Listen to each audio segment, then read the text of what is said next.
Dans cette vidéo, je vais répondre à la question de savoir est-ce que l'IA va totalement tuer le métier de développeur informatique?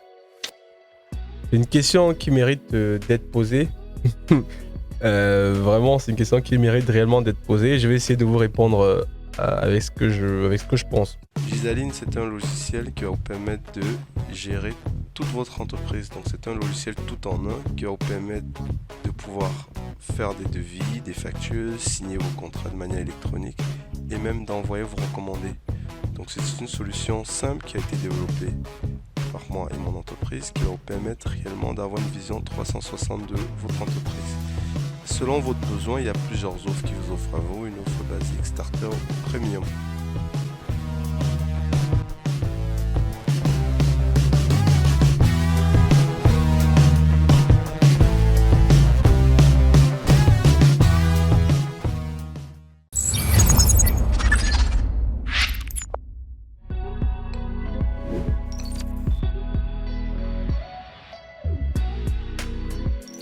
On va tout contextualiser.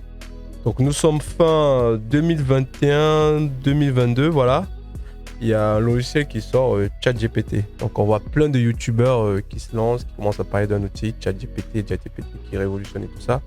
Donc dans un premier temps, pendant les 6-7 premiers mois, c'est vraiment des personnes qui sont très axées Amérique, très tech et tout ça. Ils commencent à s'intéresser à l'outil, commencent à voir des choses. Donc ça commence à avoir des... On le voit, on lui donne quelques messages, il nous renvoie des trucs. Ça semble exceptionnel, ça semble être fantastique, ça semble répondre à tous les problèmes. Donc on voit commencer à émerger des premières applications qui vous permettent de générer en fait des articles pour le SEO, de générer des articles, etc. Voilà. Et ensuite, le grand public s'en accapare. Voilà, les médias commencent à en parler. À la machine à café, tout le monde en parle. À l'école, on en parle. J'en parle aussi à ma femme. Enfin, bref, ça commence le mood commence un peu à apprendre à monter, quoi. Voilà. Donc, du coup, au bout de fin 2023, presque milieu 2024, voilà, ça. ChatGPT installé, tout le monde connaît OpenAI. Il y a plein de logiciels qui se lancent. Il y a plein d'autres modèles qui sortent sur le marché. Donc, toutes les boîtes n'en parlent que de l'IA. C'est maintenant le must. Si tu ne mets pas de IA dans tes logiciels, tu es la risée de tout le monde. On se dit, qu'est-ce que tu fais? J'ai des clients qui connaissent rien à l'IA qui me disent que hey, mon logiciel, tu peux mettre de l'IA dedans, même s'il n'y a pas d'intérêt. Donc, toutes les boîtes se restructurent. On voit plein de startups qui se lancent sur le modèle IA. Et on se demande, en fait, mais avant l'IA, il n'y avait pas de vie. Il se passait quoi avant, en fait, le monde, en fait? Donc, on se redemande, en fait, c'était quoi le monde avant l'IA? Parce qu'en gros, tout le monde parle que d'IA et tout. Bon, forcément, moi, je suis dans la tech, dans la technologie. J'ai forcément été impliqué aussi. Donc, on a aussi développé, nous, quelques logiciels dans lesquels on a produit de l'IA, notamment en appelant des API, etc. Pareil, j'ai commencé aussi à faire des tutos, je me suis intéressé au LLM, etc. Donc bref, la fièvre IA n'a laissé personne, ça a touché tout le monde. Voilà. Et bien ou en mal, c'est comme ça fait partie de nos vies, de nos quotidiens aujourd'hui. Voilà. Donc aujourd'hui, maintenant, la question qui se pose aujourd'hui, c'est est-ce que l'IA va tuer le métier de développeur ou bien va tuer les informaticiens? Je pense qu'il y a un an, j'aurais été perplexe. J'aurais dit encore que voilà, je pense que non, on a toujours besoin de l'humain, on aura toujours besoin de vérification, il y aura toujours besoin de réfléchir, de comprendre les bases. C'est super important. Je pense que ça ne remplacera jamais et tout ça, on aura toujours besoin de faire ça. Les gens qui vont faire des logiciels, ceux-là, ils auront besoin de faire ça. Maintenant, une fois qu'on a dit ça, déjà, je vais me focus sur le métier de développeur informatique. Parce que dans l'informatique, il y a plusieurs métiers. Voilà, les chefs de projet, qui est l'IA ou pas, leur métier, je pense que n'est pas en danger. Il y aura toujours besoin de chefs de projet pour au moins structurer ou cadrer ces personnes-là. Ou bien des gens qui font des designs. Enfin, il y aura quand même des métiers qui seront toujours là. Donc moi, je vais parler plus dans le cœur du réacteur, donc ceux qui créent vraiment des logiciels, qui créent des applications. Est-ce qu'on aura toujours besoin de ces personnes-là? Est-ce qu'on aura toujours besoin de... Bon, moi... Il se trouve que j'ai mon entreprise, je fais tout du dev. Est-ce que j'aurais toujours besoin de faire du dev? Est-ce que j'aurais toujours besoin de recruter des développeurs? Voilà, ça c'est une vraie question. Donc je pense qu'au bout de maintenant 1 an et demi, 2 ans, que l'IA fait partie de nos vies, fait partie de mon entreprise, fait partie de tout. Donc je pense qu'aujourd'hui, on a assez de recul.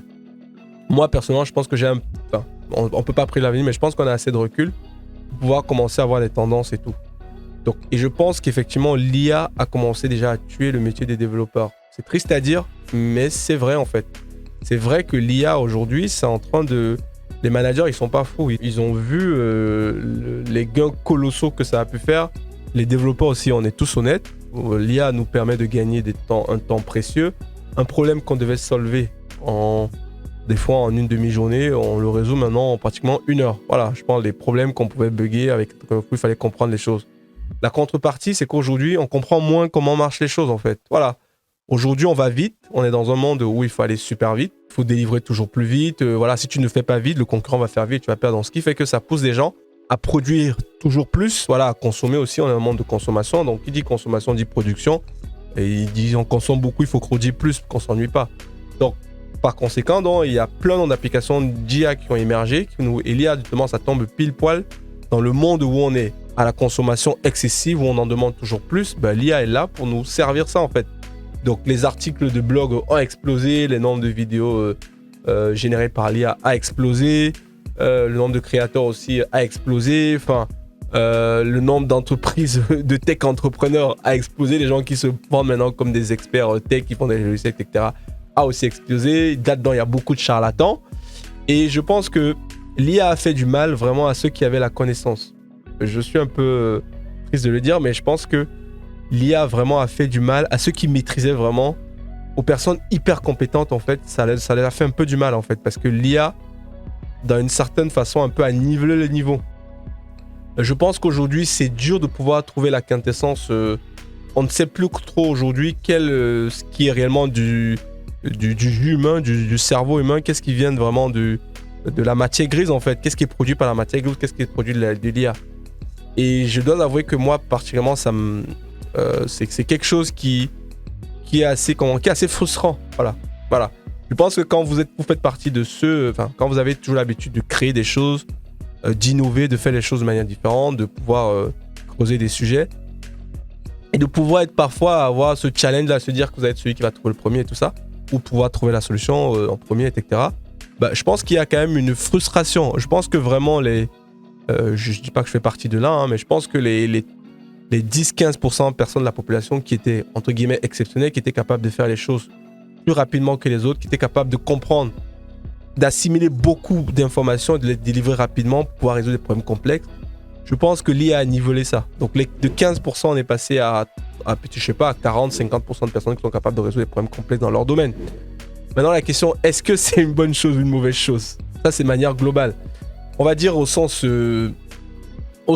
purement économique. Voilà, si on va parler du terme purement économique, en fait, du terme, bah c'est une révolution, c'est super pour les entreprises, c'est super pour l'entrepreneur, en fait, qui avait besoin de 10 devs aujourd'hui, il a besoin peut-être de 3 devs pour pouvoir délivrer de la même qualité, de la même chose et tout.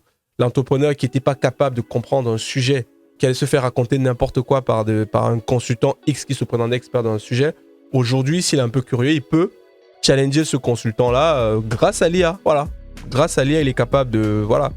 Donc, moi, par exemple, là, je suis sur un projet avec des amis et tout ça, pour un logiciel, etc. et tout. Et j'ai des amis qui m'ont produit un cahier des charges, en fait, ils sont pas vraiment experts dans le dev ou dans l'infra comme je peux l'être et tout. Mais j'ai vu le travail, c'était super. Bon, il y a plein de choses qu'ils ne comprenaient pas, mais en fait, quand tu le lis, à prime abord, voilà, 90%, tu peux te dire que c'est un vrai chef de projet qui gère les projets de logiciels et tout dans la vie de tous les jours. Pourtant, ce n'est pas le cas. Maintenant, une fois que on a dit ça, on a posé les bases. Maintenant, je vais essayer de répondre à la question. Est-ce que l'IA va tuer les développeurs? Honnêtement, je pense que c'est déjà en train de se faire, en fait. Il y a une révolution qui est en train de se faire. Si vous voyez là, il n'y a jamais eu autant de consultants, de freelance qui sont à la recherche de missions. Donc moi, dans mon réseau, j'ai plein de consultants, plein de freelance qui ne trouvent pas de mission. Il n'y a jamais eu d'alternants, de stagiaires de développeurs qui ont du mal à trouver des postes. Pourquoi? Simplement parce que l'IA est en train de les remplacer, en fait. Comme je l'ai dit, l'entrepreneur ou l'entreprise qui avait, par exemple, qui avait 100 consultants qui payaient 600 la journée en moyenne, avec l'IA, il n'a plus besoin de ces 600-là. C'est la vérité, en fait. Il a besoin que peut-être de la moitié. Et encore, je suis gentil quand je dis de la moitié.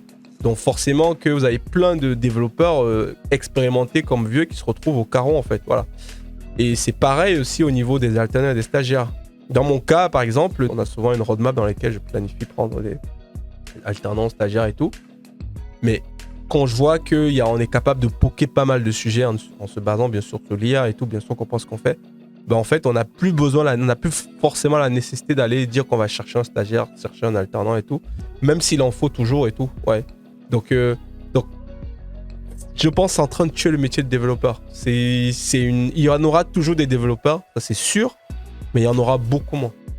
Et c'est triste à dire, mais c'est le marché qui est comme ça. Les entreprises embauchaient les développeurs parce que les développeurs leur créaient de la valeur, leur créaient des choses qu'elles trouvaient exceptionnelles et tout. Mais aujourd'hui, la quintessence exceptionnelle que pouvait créer un super développeur, ben, l'IA a un peu tué ça parce que le développeur lambda moyen est capable de faire la même chose en fait. Ouais. Quand j'ai commencé ma carrière, je faisais des missions spécifiquement sur des scripting, j'allais automatiser des tâches un peu complexes et tout. Ben, ça aujourd'hui, l'IA te le fait en 3, 4, 5 secondes en fait. Ouais. C'est la vérité. Donc l'IA est en train de tuer les développeurs. Maintenant, c'est quoi les tendances alors ? C'est quoi les tendances ? Donc moi, je vais parler de ma vision, de ce que je vois en tant que consultant, chef d'entreprise, etc., etc. Je pense qu'il y aura toujours des développeurs, mais je pense que l'Eldorado des développeurs, comme on a pu le connaître là, voilà, je pense que c'est en train de chuter. Pour ceux qui lisent pas mal, qui sont sur les réseaux sociaux, qui lisent un peu Medium ou LinkedIn, vous allez voir qu'il y a plein de ex-développeurs, Facebook, Twitter, j'en parle même pas, YouTube qui se retrouvent sur le carreau. Parce que ces boîtes-là, elles le disent. Par exemple, chez Google, ils disent qu'à peu près 36% du code généré dans les logiciels de Google, même des logiciels qui sont construits par l'IA, ben en fait, c'est généré par de l'IA. Chez Meta, j'ai entendu une vidéo de Zuckerberg qui disait qu'ils sont à tout de 25%. Et moi, dans ma boîte, je pense que le code généré par l'IA, on doit être dans ces mêmes pourcentages, là, autour de 25%.